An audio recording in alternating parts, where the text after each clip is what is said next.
Hello students, last class में आप लोगों को मैंने बताया था मैक्रो सब्स्टिट्यूशन डायरेक्टिव के बारे में।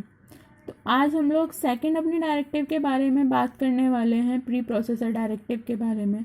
वो है हमारी फाइल इंक्लूजन डायरेक्टिव। अभी तक हम लोगों ने जितने भी प्रोग्राम बनाए हैं, हम उसमें कोई दो हेडर फाइल्स का यूज़ करते थे, है ना।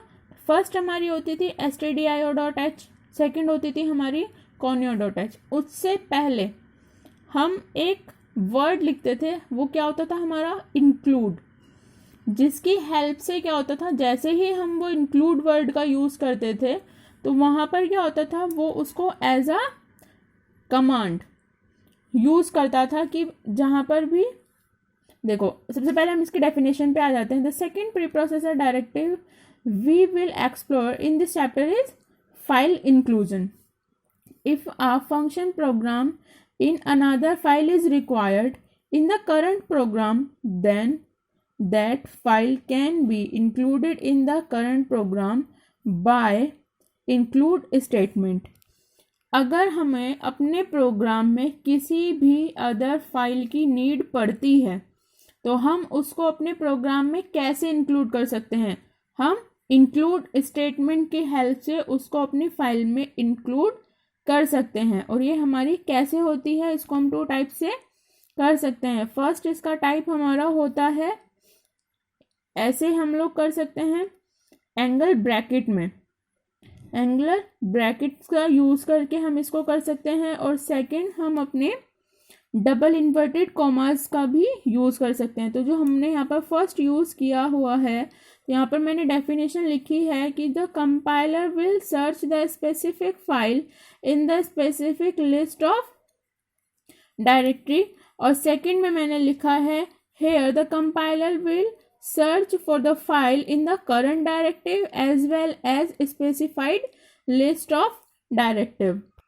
सो जब भी आप लोगों ने अपना प्रोग्राम बनाया होगा, सपोज अगर मैं हेलो वर्ल्ड प्रोग्राम की ही बात करती हूँ, आपने सी प्रोग्रामिंग जब भी स्टार्ट की होगी तो उसमें आप लोगों ने देखा होगा कि वहाँ पर आपकी कुछ डायरेक्टिव्स जो हैं उनका पाथ पहले से सेट होता है। अब अगर मैं बात करूँ कि जो आपकी मेन जो आपकी डायरेक्टिव्स होती है, जो हेडर फाइल्स आपकी मेन होती हैं, वो कौन कौन सी होती हैं?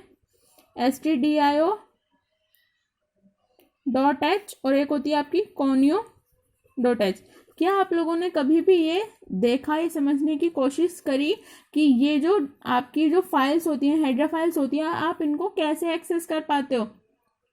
आप इनको एक्सेस कर पाते हो क्योंकि इनका जो पाथ होता है वो पहले से ही डिफाइन किया हुआ होता है। आप अपने जब भी सी लैंग्वेज पढ़ रहे हो, अपने प्रोग्राम को रन कर रहे हो, तो आपको एक ऑप्शन मिलता है, वहाँ पर एक ऑप्शंस का फोल्डर होता है। उस ऑप्शंस के फोल्डर पर जब भी आप क्लिक करोगे तो उसमें एक डायरेक्टरीज नाम का कि फोल्डर होता है। उस फोल्डर पे आप क्लिक करके देखना, वहाँ पर अलग अलग डायरेक्टिव्स होती हैं।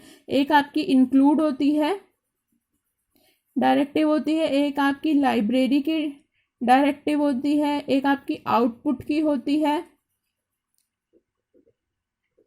ठीक है, एक आपकी सोर्स कोड की होती है। तो ये आपकी चारों डायरेक्टिव्स होती हैं जो कि आपके प्रोग्राम को रन करने से पहले आपको सेट करनी होती हैं। इंक्लूड डायरेक्टिव जो होती है उसका क्या यूज़ होता है? उसका यूज़ होता है कि जितनी भी फाइल्स आप लोग इंक्लूड कर रहे हो तो उसको वो एक स्पेसिफिक पाथ से वो सर्च कर पाए, ठीक है। लाइब्रेरी की कुछ हमारी होती हैं और आउटपुट की होती है और सोर्स कोड की होती है। आउटपुट की होती है और सोर्स कोड की जो होती है वो होती है हमारी कि आप जो भी सोर्स कोड प्रोवाइड उसको करा रहे हो, उसकी जो हेल्प से वो आपके आउटपुट को प्रोवाइड करा सके। और इन सारी डायरेक्टिव्स का जब पाथ सेट होता है उसी के बाद आपका प्रोग्राम रन हो पाता है, अदरवाइज वो आपकी एरर्स दिखाता रहता है, वो आपके प्रोग्राम के आउटपुट पर जाता ही नहीं है, ठीक है। तो अब बात हम यहाँ पर कर रहे हैं कि इन दोनों में डिफरेंस क्या होता है। इन दोनों में हमारा ये डिफरेंस होता है, यहाँ पे लिखा हुआ है कि अगर हम एंगल ब्रैकेट का यूज़ करते हैं तो जो कंपाइलर होता है वो आपकी स्पेसिफिक लिस्ट ऑफ डायरेक्टिव में ही उसको फाइंड कर पाता है। मतलब जो आपने पाथ सेट किया हुआ है अपना इंक्लूड डायरेक्टिव का, सपोज आपका जो पाथ सेट है वो ये है कि सी डायरेक्टिव के अंदर टर्बो सी नाम का कोई फोल्डर है और उसके अंदर इंक्लूड डायरेक्टिव है। ठीक है, तो यहाँ पे क्या होगा कि जब भी आप लोगों ने ऐसे करके इस वाले फॉर्मेट में जब भी आपने कोई फाइल इंक्लूड करी तो वहां से कंपाइलर का जाएगा, वो यहाँ पर जाएगा कि सी ड्राइव के अंदर आपका टर्बो सी नाम के फोल्डर में जाएगा, उसके बाद वो इंक्लूड फोल्डर के अंदर जाएगा। इंक्लूड फोल्डर के अंदर जाने के बाद वो सर्च करेगा कि जो आपने यहाँ पर फाइल नेम लिखा है, अगर वो इंक्लूड फोल्डर के अंदर है तो वो उसकी डेफिनेशन प्रोवाइड करा देगा और आपके प्रोग्राम को रन कर देगा। अदरवाइज वो एरर दिखाना स्टार्ट कर देगा कि क्योंकि उसको वो डेफिनेशन मिल ही नहीं पाएगी उस फंक्शन की। और अगर आपने अपनी फाइल जो है वो इस फॉर्मेट में इंक्लूड की है, अगर आपने डबल इन्वर्टेड कॉमास में अपनी फाइल को इंक्लूड किया है, तो वो आपकी स्पेसिफिक पाथ पे तो जाके सर्च करेगा ही। ऑल्सो सपोज आपने यहाँ पर क्या किया,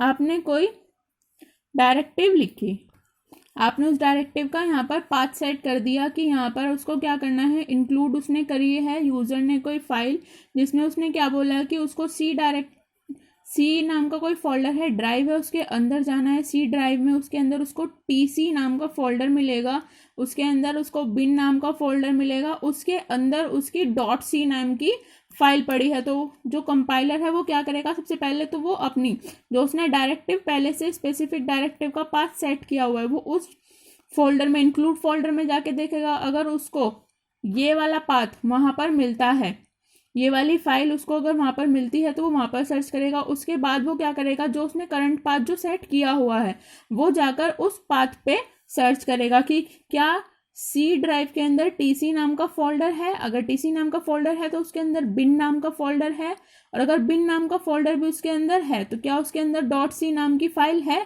अगर है तो वो उसको एक्सेस करेगा और उसको फिर वो प्रोसेस करना स्टार्ट कर देगा। ठीक है, तो आई होप कि आप लोगों को इन दोनों में अभी तक डिफरेंस समझ आया हो कि फाइल इंक्लूजन जो है वो हम किस तरीके से कर सकते हैं। उसके टू टाइप्स होते हैं, या तो हम एंगल ब्रैकेट्स का यूज कर ले या तो हम इन्वर्टेड कॉमर्स का यूज कर ले।